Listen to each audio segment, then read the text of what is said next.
अस्सलाम वालेकुम, कैसे हैं आप सब। उम्मीद है बिल्कुल ठीक ठाक होंगे।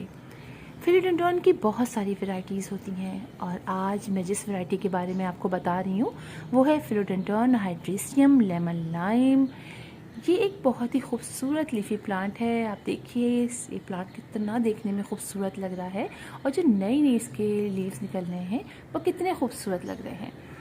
इसका शेप लीफ का देखिए कुछ हार्ट की तरह का है और इसको अगर आप टच करते हैं इसकी लीव्स को तो उसमें वेलवेटी टच आता है। बहुत खूबसूरत और बड़े ही समझिए देखने में प्यारा प्लांट है और ये प्लांट हमारे गार्डन को एक बहुत ही अच्छा लुक देता है।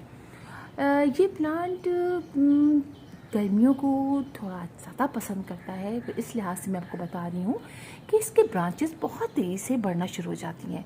ये प्लांट समझिए जैसे ही बाहर का मौसम यानी स्टार्ट होता है तो इसकी नई नई लीव्स निकलने शुरू हो जाते हैं और फिर रेनी सीज़न में भी इसमें ग्रोथ बहुत अच्छी होती है और ह्यूमिडिटी को ये पसंद करता है। आप देखिए इसकी नई नई ब्रांचेस किस तरीके से तेज़ी से बढ़ना शुरू हो गई हैं, तो काफ़ी तेज़ी से ये बढ़ना शुरू हो जाता है।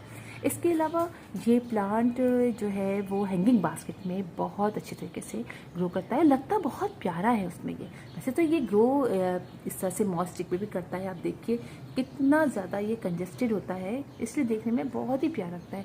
हैंगिंग बास्केट्स में जब इस नीचे से ट्रेल करता हुआ नीचे आता है तो देखने में बहुत अच्छा लगता है और मैं तो इसको मॉस स्टिक पे रखा हुआ है, चढ़ाया हुआ है, तो आप देखिए उसमें भी कितना अच्छा लग रहा है। ये प्लांट अगर आप इसको वैसे तो ये प्लांट ग्रो कर लेता है डायरेक्ट सनलाइट में भी, कुछ देखिए डायरेक्ट सनलाइट में भी और शेडी एरिया में भी, लेकिन अगर इसकी ग्रोथ बहुत अच्छी आपको करनी है तो आप इसको मॉडरेट लाइट में रखिए। तो मॉडरेट लाइट में ये बहुत अच्छे तरीके से ग्रो करता चला जाता है। और पानी की बात करें तो बहुत ज़्यादा पानी इसको पसंद नहीं होता है। जब तक सॉइल आपको तो लगे 1 इंच तक आपको लगे कि ये ड्राई हो गई है तो आप पानी डाल दीजिए। बहुत ज़्यादा ओवर वाटरिंग भी इस प्लांट को ख़राब कर देती है। इसके अलावा फर्टिलाइज़र की बात अगर हम इस प्लांट की करते हैं तो फर्टिलाइज़र आप इसको दे सकते हैं 15 डेज़ में एक दफ़ा 20-20-20 आप दे सकते हैं। 2 लीटर पानी में आप ½ टी-स्पून डालिए और अपने इस प्लांट को दे दीजिए। जितना इसको रिक्वायर्ड होता है पानी डालते हैं आप उस लास्ट में पानी डाल दीजिए। और अगर आप जब डालते हैं समझिए घर का बना हुआ लिक्विड फर्टिलाइज़र यानी ऑर्गेनिक या काऊ डंग फर्टिलाइज़र तो कोई प्रॉब्लम नहीं होती, वो आप कितना ही इसमें डाल सकते हैं, उसके लिए कोई रेशो नहीं होता है। वो आप 15 डेज़ में एक दफ़ा अपने प्लांट को दे सकते हैं। स्पाइडर माइट मिलीबग का अटैक भी इस प्लांट पे कभी कभी हो जाता है, लिहाजा आप स्प्रे कर दिया करिए इसके ऊपर। जब अपने सारे प्लांट्स को पे आप इंसेक्टिसाइड का स्प्रे करते हैं तो इस पर भी कर दीजिए। सब हटा के इस तरीके से इसमें आप स्प्रे कर दीजिए।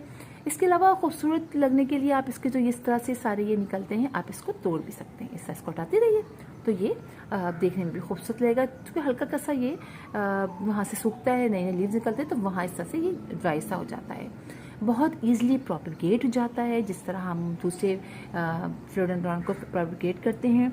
आप देखिए इसके हर जैसे मनी प्लांट होता है देखिए हर उसकी लीफ के पास एक नोड एरिया होता है, तो आप इसको ईजिली प्रोपिगेट कर ले। पानी अगर आप वैसे नहीं करना चाहते तो पानी में डाल दीजिए, रूट्स निकल आए तो फिर आप इसको लगा लीजिए। वेल ड्रेन्ड सॉइल में लगाइएगा, लेकिन हाँ वेल ड्रेन्ड सॉइल की मैं बात कर रही हूँ थोड़ा सा उसमें नमी बरकरार रहे।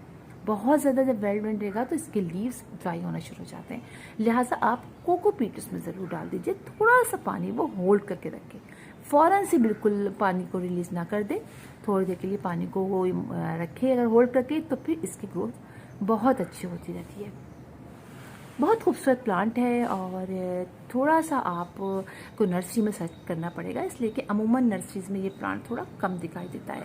लिहाजा अगर आप सर्च करके आपको ये प्लांट मिल जाए तो आप ज़रूर लगाइए, क्योंकि ये बहुत ही खूबसूरत लुक देता है हमारे गार्डन को। जिस जगह आप रखें तो वहाँ पर ये जो है वो एक अलग ही इसका लुक आता है। तो फिर इंशाल्लाह आप लोगों से मुलाकात होगी किसी और वीडियो में किसी और टॉपिक के साथ। तब तक के लिए अल्लाह हाफिज़।